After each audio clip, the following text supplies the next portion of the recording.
Well. Looks like I've caught you red-handed.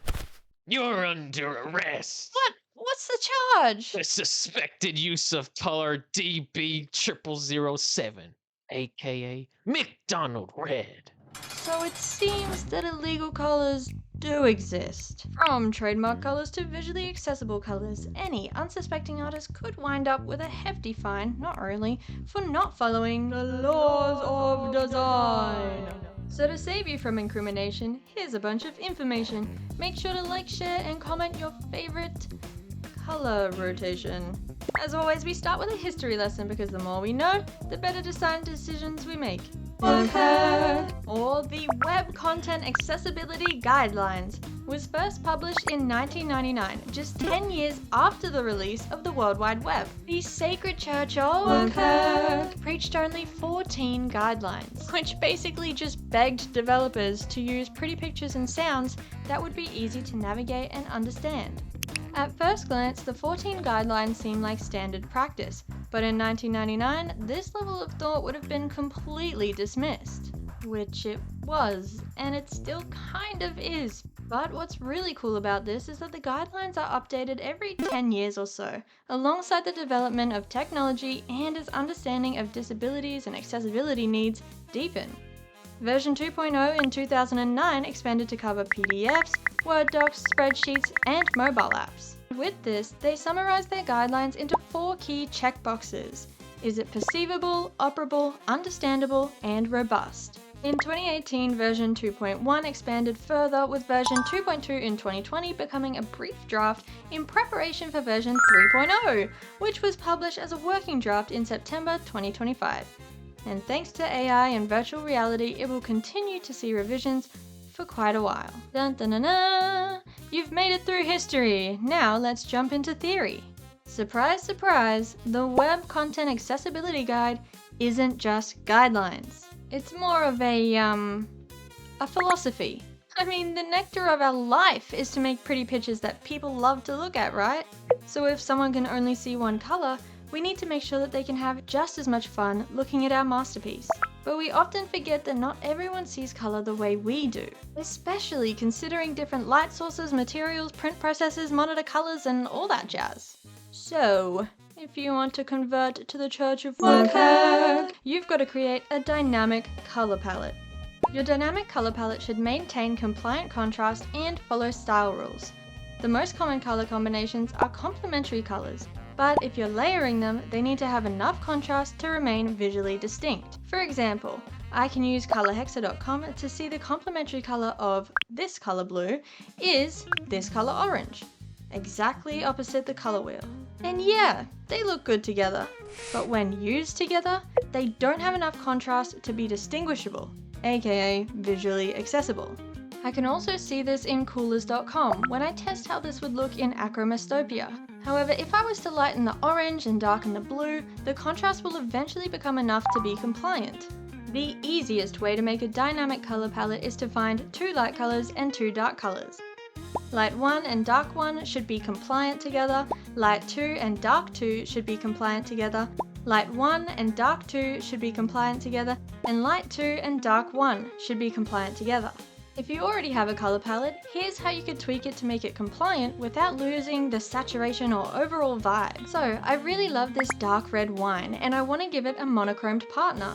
In coolers.com, I'll create 2 slides of the same red. Then use the View Shades button to find a lighter shade of that color. Then I'll copy and paste the red and pink hex code into Accessible Web's color contrast checker, and I'll keep making my way up the coolest shade ladder until the pairing is fully compliant.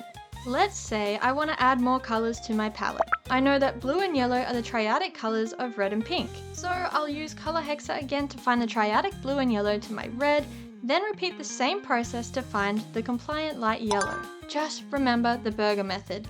Light, dark, dark. I like to use buttonbuddy.dev to quickly check what works. Still confused, huh? Alright, let's do some quick tweaks to Macca's as one more practice. Are you seeing the problems? Cause I am! For some reason, their website background is not actually white, it's a snow white color, which is not compliant with the yellow color at any size, which they don't follow.